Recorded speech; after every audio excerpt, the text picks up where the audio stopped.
Welcome back to Grow Joyfully Home and Garden and Garden Tour Saturday with your host, Grandma Sandy, your co-hosts, Suffolk Susie, Pat's Garden Life, and Growing on Vancouver Island.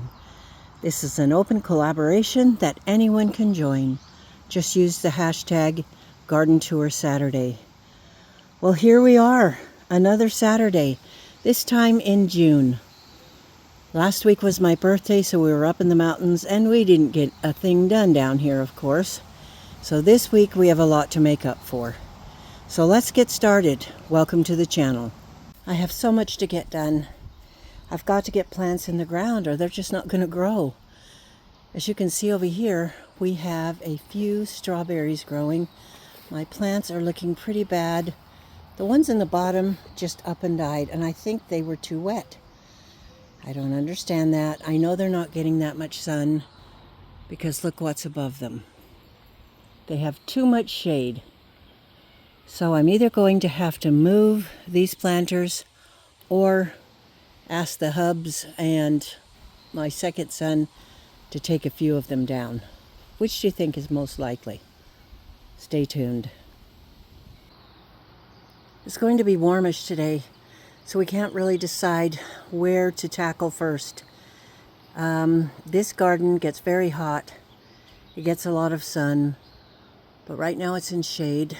We need to finish putting down the weed screen, and my husband's going to put more of the playground bark mulch on the path, so that will look a lot better. But see, this is what it looks like. You can see by the grape there. That's what it looks like without weed eating it at least once a week. So it's very important that we do get this weed screen down and the bark mulch on it. It will look so much better. So I think we might start out here working on this, but I also have to plant tomatoes out in the pasture garden. So much to do, so little time. I watched Donna at Baker Brews this morning. I love watching her videos with her 3 beautiful children.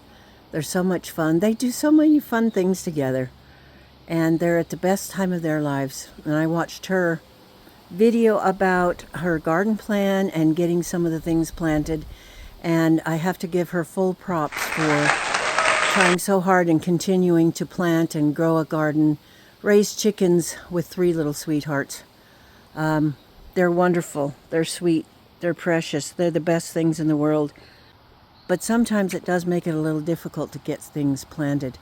So I appreciate and applaud her fortitude in going ahead and getting things planted and growing. To all moms out there, grandmas, whatever you're working against. Like Krista and I, we're working against some health issues and our leg's not working so well. And I know Gypsy, she fights that constantly. She has had an injury in her leg that she just has to use a cane and work against. So all of you, I appreciate you all, and I just applaud you and hope that you can continue pushing forward in your gardening and homemaking endeavors. My daughter went to a local plant nursery yesterday, and she went to pick up some sweet potato slips for me for my birthday. We've got them in a cup of water, waiting for them to root.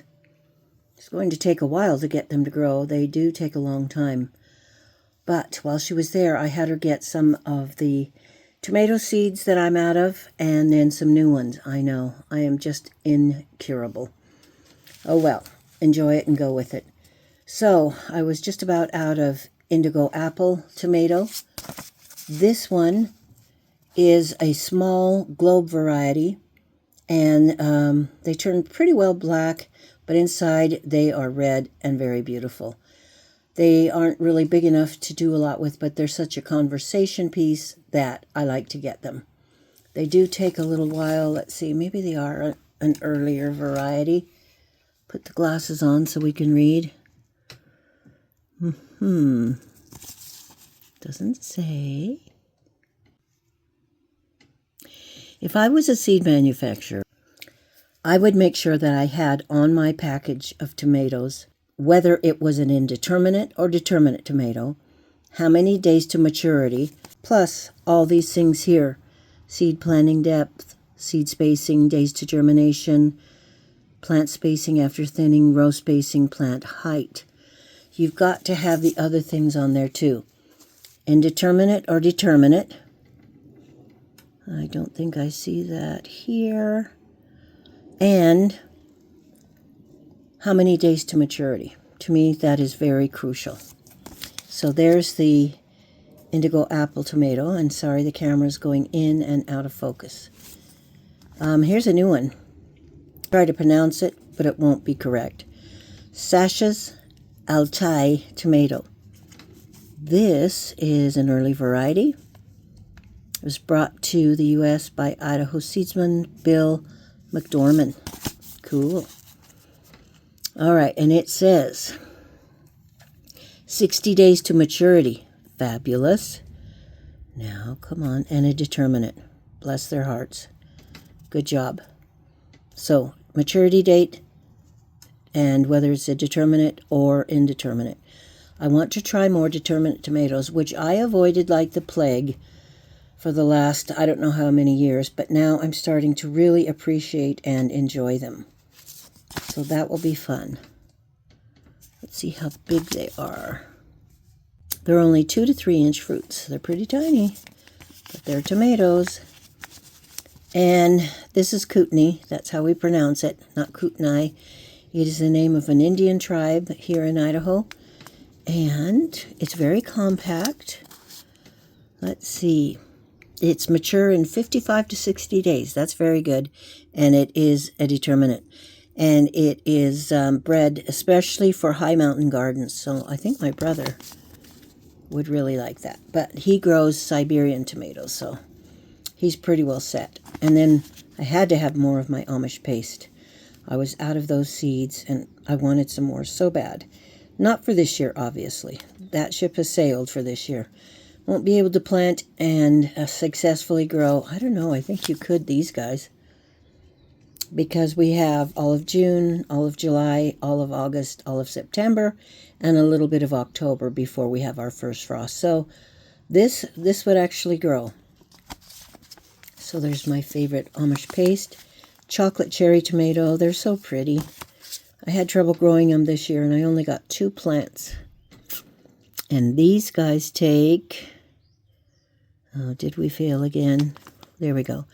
70 to 75 days from when you get them transplanted out. And I'm almost positive that they are indeterminate. Yep, right there. Bless you. Good information.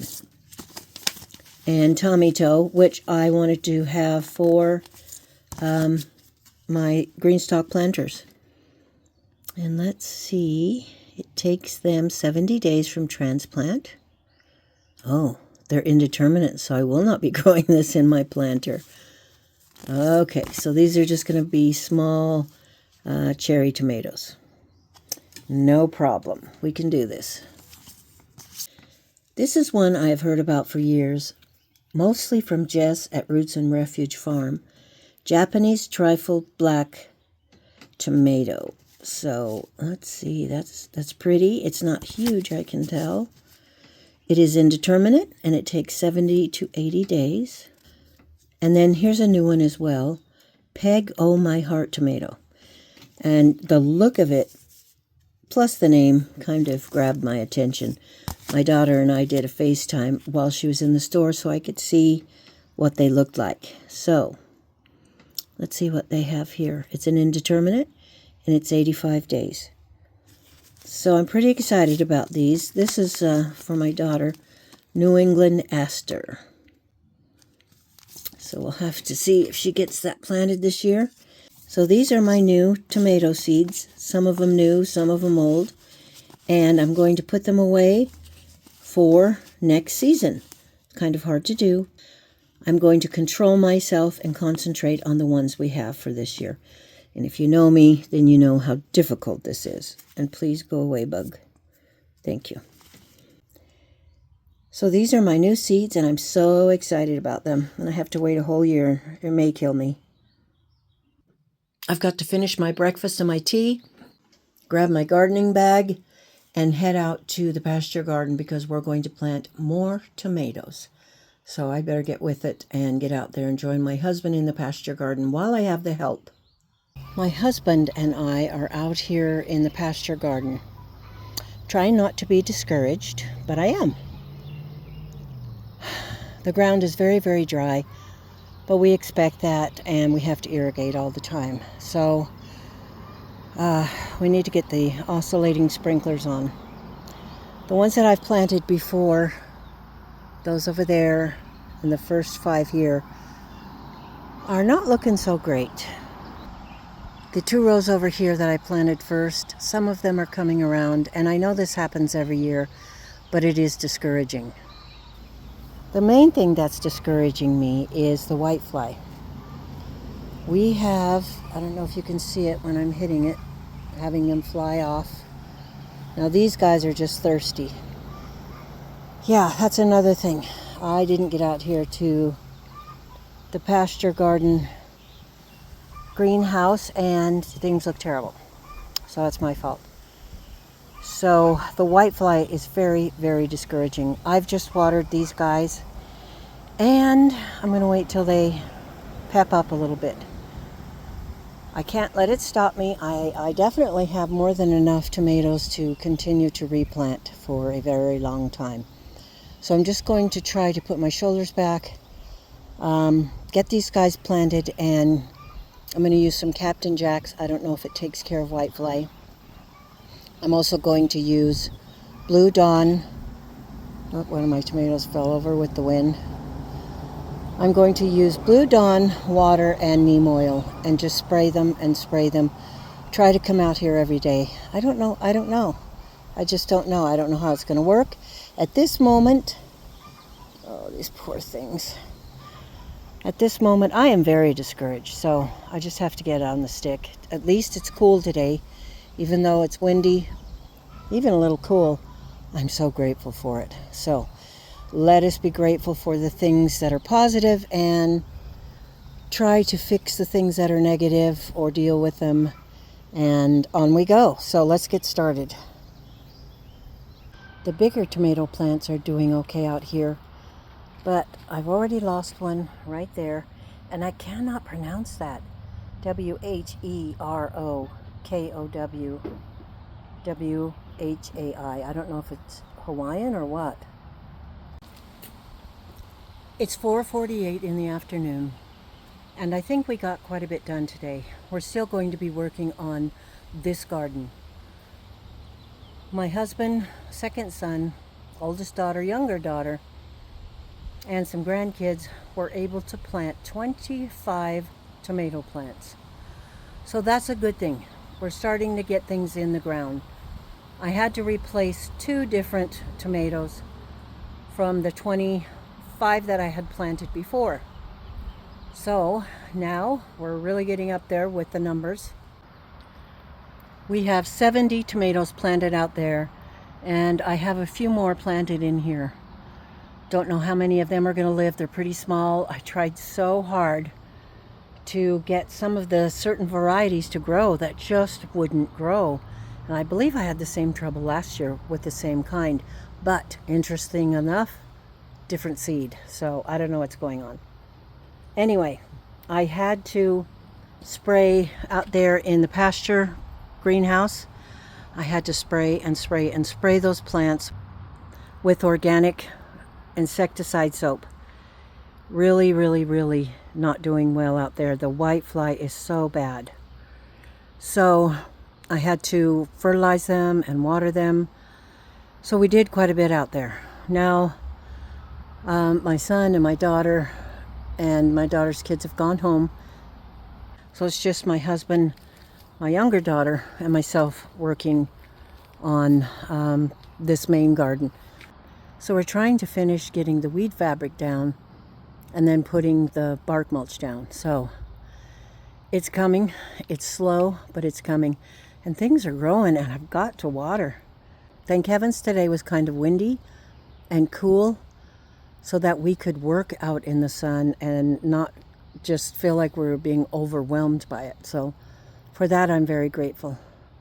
Things are looking very pretty. It's a lovely time of year. I think between the end of March and the end of June, that's my favorite time of year. Everything coming on and blooming at different times. It is so lovely.